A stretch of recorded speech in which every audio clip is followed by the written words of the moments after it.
నేను కొణిదెల పవన్ కళ్యాణ్ అనే నేను శాసనం ద్వారా నిర్మితమైన భారత రాజ్యాంగం పట్ల నిజమైన విశ్వాసం, విధేయత చూపుతానని, భారతదేశ సార్వభౌమాధికారాన్ని, సమగ్రతని కాపాడుతానని, ఆంధ్రప్రదేశ్ రాష్ట్ర మంత్రిగా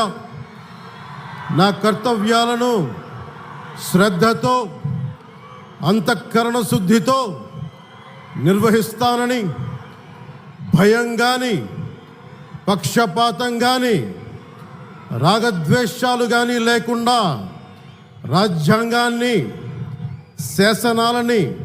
అనుసరించి ప్రజలందరికీ న్యాయం చేకూరుస్తానని దైవ